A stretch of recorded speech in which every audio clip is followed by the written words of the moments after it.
दरअसल अरविंद केजरीवाल का पुराना सगल रहा है। पूर्वांचल के लोगों को, उत्तर प्रदेश और बिहार के लोगों को अपमानित जिस ढंग से लगातार अरविंद केजरीवाल जी कर रहे हैं वो अक्षम्य है। आपने देखा, कभी ये कहते हैं कि पूर्वांचल के लोग दिल्ली में बीमारी को लेकर के आए हैं, कभी कहते हैं ये सब अराजक है, और कल तो हद कर दी, उन्होंने बताया कि फर्जी वोटर है। अरे पूर्वांचल के लोग, उत्तर प्रदेश और बिहार के लोगों को आप किस प्रकार से कह रहे हैं?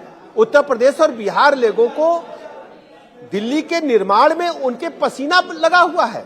दिल्ली के निर्माण में आप देखेंगे, चाहे चमचमाती हुई सड़कें हो, चाहे गगनचुंबी इमारतें हो, हर इमारत की नींव में उत्तर प्रदेश और पूर्वांचल और बिहार के लोगों का पसीना लगा हुआ है।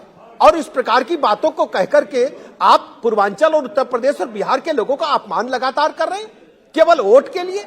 आप अपनी संभावित हार को देख करके खींच गए हैं। मैं अरविंद केजरीवाल जी से कहना चाहता हूं, आप पूर्वांचल के लोगों से माफी मांगे, और पूर्वांचल और उत्तर प्रदेश बिहार के लोगों से विनती करना चाहता हूं, आप जहां जहां रह रहे हैं, दिल्ली के निर्माण में आपकी ताकत लगी, आपकी ऊर्जा लगी है, और अरविंद केजरीवाल जी लगातार पूर्वांचल के लोगों को अपमानित कर रहे हैं। दिल्ली विधानसभा के आगामी चुनाव में पूर्वांचल के लोग, उत्तर प्रदेश के, बिहार के लोग अरविंद केजरीवाल जी आपकी जमानत जब्त कराने वाले हैं। आप अपनी संभावित हार को पास देख रहे हो, सन्निकट देख रहे हो जी। आपको माफी मांगनी चाहिए, आपको शर्म आनी चाहिए। अब ब्रजेश जी, वो तो उल्टा आप पर यानी बीजेपी पर ही इल्जाम लगा रहे हैं कि आप लोगों ने पूर्वांचलियों का रोहिंग्या कहकर, बांग्लादेशी कहकर अपमान किया है। आप उनको रोहिंग्या, बांग्लादेशी बनाकर उनका वोट काट रहे हैं। देखिए, आप अच्छी तरह जानते हैं, अच्छी तरह जानते हैं केजरीवाल ने दिल्ली में किस प्रकार से बांग्लादेश के लोगों को घुसा करके अवैध ढंग से उनका वोट बनवा करके काम गलत किया है। आने वाले दिने में दिल्ली की जनता इसका मुंहतोड़ जवाब केजरीवाल जी को देने वाली है। अरे मैं तो संजय सिंह जी को सुन रहा था, वो सांसद हैं, उन्होंने पार्लियामेंट में कह दिया भाई मेरी पत्नी सुल्तानपुर की हैं, दिल्ली में उनका वोट है, उनका ही वोट काट दिया बीजेपी ने।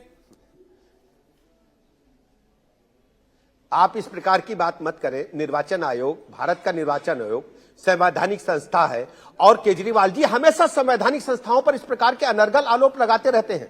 यह पता करिए, सीसीटीवी कैमरे लगे हुए हैं, किसने अप्लाई किया है। मुझे पूरा शक है कि आम आदमी पार्टी के लोगों ने अप्लाई करके केवल समाचार में आने के लिए इस प्रकार का कुकृत्य किया होगा। भारतीय जनता पार्टी शुचिता, पारदर्शिता के साथ सामाजिक जीवन में विश्वास रखती है और संवैधानिक देश से जन जन का भरोसा जीतना चाहती है। आज भी थोड़ी देर पहले दिल्ली की मुख्यमंत्री आतिशी जी बात कर रही थी हमसे, ब्रजेश जी, इसी सवाल पर उन्होंने कहा कि हम तो जो पूर्वांचली दिल्ली में बसे हुए हैं उन सबके बच्चों को मुफ्त शिक्षा देते हैं, अस्पतालों में सबके लिए मुफ्त इलाज देते हैं, पूर्वांचली महिलाओं को बस में फ्री राइड देते हैं।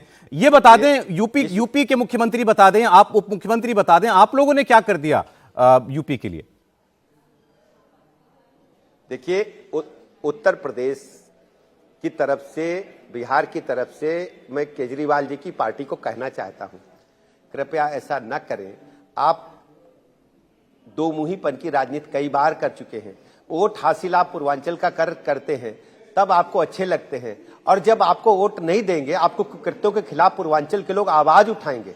आपने घोटाले किए हैं, आपने शराब घोटाला किया, आपने शुचिता की बात की जब राजनीति में आए थे, आपने आमरण अनशन किया था भ्रष्टाचार के खिलाफ, आपने आमरण अनशन किया था जन जन की आवाज को उठाने के लिए।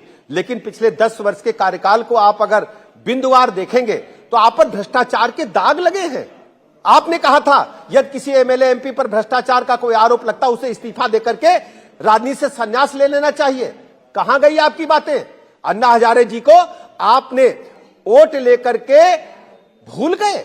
अन्ना हजारे जी ने आपको शुचिता का पाठ सिखाया था, लेकिन कहां गई वो बातें? केवल गुमराह करने वाली राजनीति, दो मुही राजनीति केजरीवाल जी बंद करिए।